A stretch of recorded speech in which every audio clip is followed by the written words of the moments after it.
Assalamualaikum warahmatullahi wabarakatuh. Perkenalkan, nama saya Suhartini Suwandari dengan NIM 20318100038.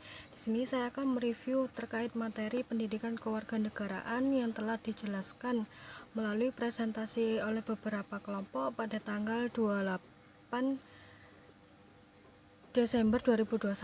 Untuk resume yang pertama yakni mengenai bela negara. Nah, yang pertama ada beberapa konsep yang digunakan untuk mendasari bela negara tersebut. Untuk yang pertama, konsep bela negara. Yang kedua, landasan hukum tentang usaha bela negara. Yang ketiga, perbedaan konsep bela negara di Indonesia dengan di negara lain. Yang keempat, implementasi usaha bela negara di berbagai bidang. Untuk yang pertama, mengenai konsep usaha bela negara. Bela negara sendiri biasanya diartikan sebagai tiap-tiap warga negara yang berhak dan wajib ikut serta dalam upaya pembelaan negara. Nah, di samping itu pula bela negara itu memiliki tujuan. Nah, tujuannya itu yang dikutip oleh Abdul Qadir Ahmad. Untuk yang pertama, mempertahankan kelangsungan hidup bangsa dan negara. Yang kedua, melestarikan budaya. Yang ketiga, menjalankan nilai-nilai Pancasila dan Undang-Undang Dasar 1945. Kemudian yang keempat, berbuat yang terbaik bagi bangsa dan negaranya. Yang kelima, menjaga identitas dan integrasi bangsa dan negara. Di samping itu pula, bela negara itu memiliki fungsi. Untuk yang pertama, fungsinya yakni untuk mempertahankan negara dari berbagai ancaman. Yang kedua, menjaga keuntungan wilayah negara. Dan ketiga, merupakan kewajiban bagi setiap warga negara. Yang keempat, merupakan peninggalan sejarah. Di samping itu pula, bela negara itu memiliki manfaat. Untuk yang pertama, manfaatnya yang bisa dirasakan ialah membentuk sikap disiplin terhadap waktu, aktivitas, peraturan, dan lain sebagainya. Yang kedua, membentuk jiwa kebersamaan dan solidaritas.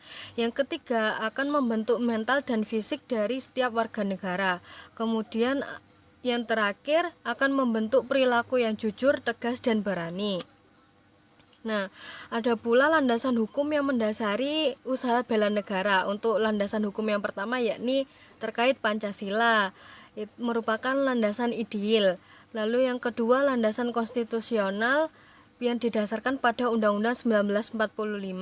Dan yang ketiga, landasan operasional atau biasanya terdapat Undang-Undang Nomor 2 Tahun 2002 tentang Kepolisian Negara Republik Indonesia ataupun Undang-Undang Nomor 34 Tahun 2004 tentang Tentara Nasional Indonesia.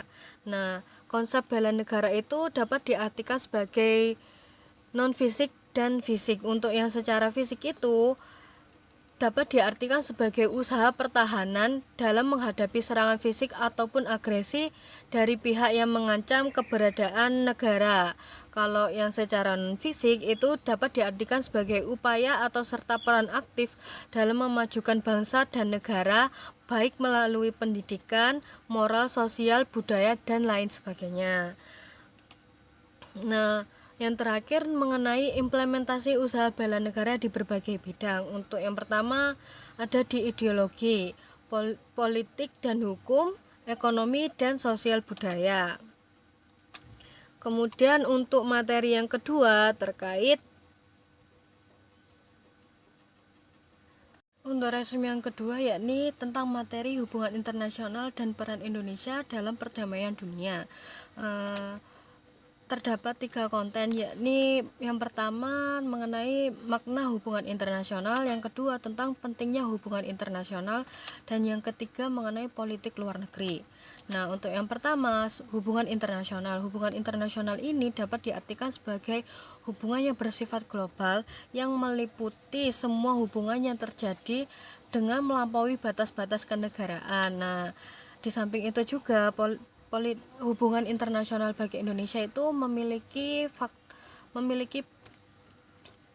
faktor penting di mana dengan adanya melakukan hubungan internasional bagi Indonesia nantinya akan mendapat dukungan. Yang kedua, dapat menjaga persahabatan dengan negara lain, dan yang ketiga dapat menstabilkan kebutuhan negara.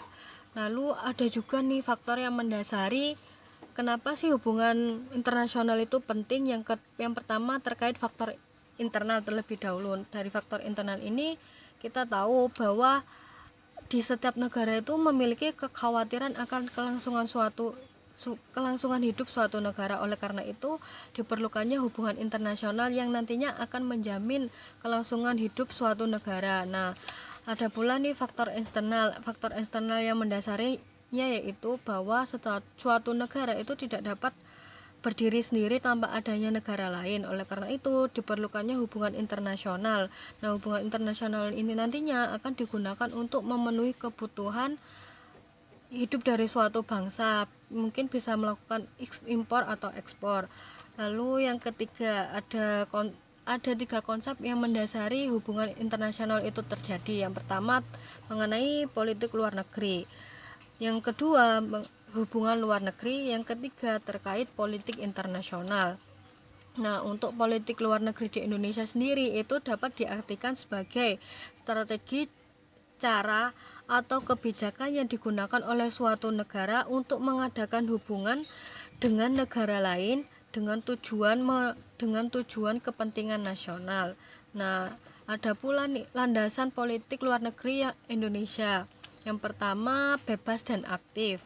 Bebas sendiri itu artinya tidak memihak salah satu blok, dan aktif sendiri turut berperan dalam kegiatan perdamaian dunia. Ada pula landasan hukum, yakni yang pertama berasal dari Pancasila, yang kedua Undang-Undang Dasar 1945, yang ketiga ketetapan MPR, keputusan Presiden, keputusan ataupun peraturan, dan yang keenam Menteri Luar Negeri yang telah ditetapkan atas dasar ketetapan MPR nomor 12/MPRS tahun 1966 pada tanggal 5 Juli 1966. Nah, bagaimanakah peran Indonesia dalam perdamaian dunia? Yang pertama yakni mengikuti PBB, di mana Indonesia sendiri memiliki peran aktif dalam kegiatan PBB tersebut. Yang pertama mengirimkan pasukan Garuda dalam misi perdamaian PBB, dan yang kedua menjadi anggota dewan ataupun anggota aktif dari PBB. Lalu yang kedua mengikuti gerakan non-blok atau biasa yang disebut dengan GNB, di mana yang pertama turut menyelesaikan konflik regional, yang kedua membantu tercapainya perdamaian dengan segala bangsa.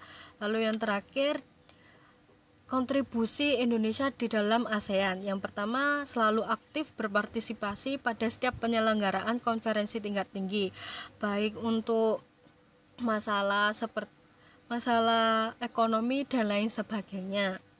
Sekian yang dapat saya resum, apabila ada salah kata mohon maaf. Wassalamualaikum warahmatullahi wabarakatuh.